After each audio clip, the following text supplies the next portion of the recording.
So, Spider-Man Brand New Day has just come out. The fourth installment, Tom Holland's tenure as the wall crawler. And you know what? I can honestly say, it was pretty good.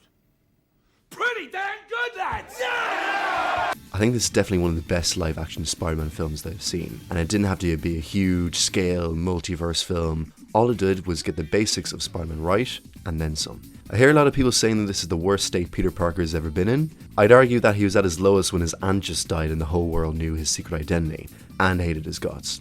But you see, back then, Peter had friends close by to help him through it.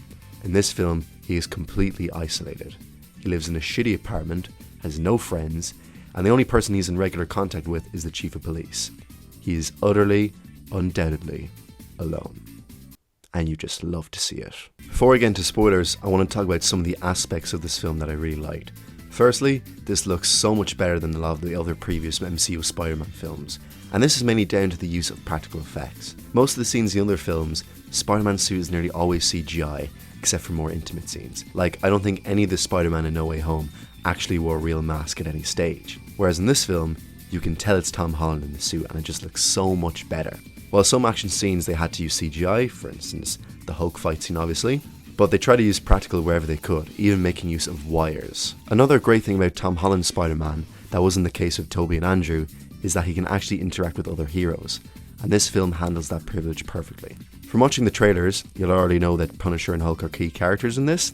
As of yet, I haven't watched the Netflix Punisher show, but I'll definitely be checking it out soon after this. The chemistry between Frank and Peter is brilliant, and I love the way that they bounce off each other, despite being from two completely different genres of Marvel. I'm also glad that neither Frank or Bruce Banner overstayed their welcome. They were in it long enough to further on the plot, without taking the spotlight away from Peter. So we're now going to get into some spoiler territory, so if you haven't seen the film, what the fuck are you doing? Get off your lazy ass and watch it right now. Or skip to the time on the screen. One thing I was nervous about coming up to this film was how they were going to work around the whole Ned and MJ situation. I was kind of worried that they were going to somehow force Peter and MJ to fall in love again, but thankfully that wasn't the case.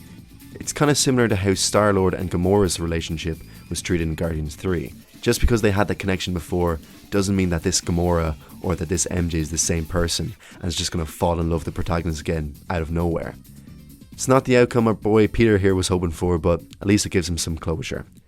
It does seem that Ned and MJ will be sticking around for the next few Spider-Man films, which is fair enough, they all have good chemistry with each other, but it seems that a romantic relationship with MJ is out of the question for now. It's also the only Spider-Man film that doesn't really have a traditional villain at the helm.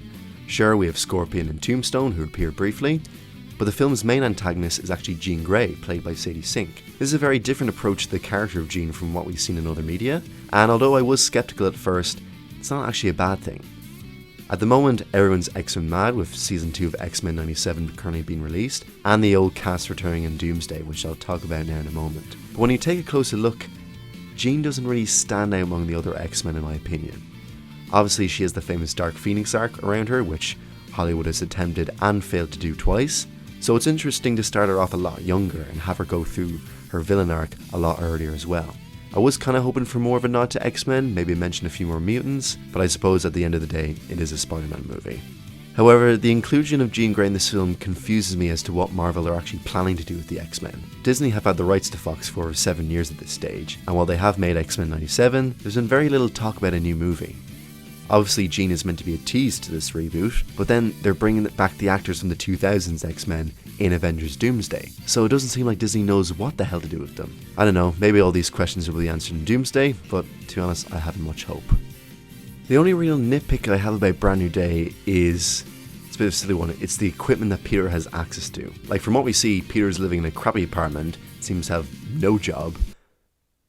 God, I wish I was in his position. Yet he's able to use all this Tony Stark level technology. And it's not like Happy or anyone in the Avengers knows his true identity, so you can't really get parts off from them. I don't think it would have taken too much out of the film to show Peter juggling various jobs, maybe something to do with this universe's version of the Daily Bugle, just to explain how he can afford all this tech, but not a decent apartment. Maybe he just places online bets as to what Spider-Man's going to do, I don't know. So out of all the Spider-Men, Tom Holland is the only one to reach 4 films, so how does he compare to Tobey and Andrew? Personally, I think he's established himself as the best Spider-Man, and Spider-Man is probably one of the hardest roles in Hollywood to do, since you're basically playing 2 different characters at the same time. Spider-Man himself, and Peter Parker. If I had to rank them, I'd put Tobey Maguire last. Now hold on, I can already hear the millennials crashing out. Look, the Sam Raimi Spider-Man films will always have a special place in my heart. But those films weren't good because of Spider-Man himself. It's really down to the chilling performances of Willem Dafoe and Alfred Molina as Green Goblin and Doc Ock. Now in fairness, I think Tobey Maguire is the best Peter Parker out of the three. He's socially awkward and believable as a geek, while Tom and Andrew look like supermodels. There's no way they would have been bullied in school. But as Spider-Man, Tobey really falls flat for me. He doesn't really have the charisma or the aura to give a good performance as the wall crawler, and his quips also suck. Or are you out? It's you who's out, Gobby. Out of your mind. Andrew, on the other hand, does a good performance as both Peter and Spider-Man. He just kind of got unlucky that his films were shite. But at the end of the day, Tom takes the cake when it comes to juggling both these roles very well. In the early movies, I was kind of worried that the character of Peter was showing a bit too much in his Spider-Man, but over time the character has matured a lot. Overall, the MCU Spider-Man seems to be getting stronger after every release. Unfortunately, this film doesn't make me any more or less excited for Avengers Doomsday, or any other Marvel projects for that matter. But look, we'll take the wins when we can. Who knows, maybe they'll finally make the Polyester Man movie that we've all been waiting for.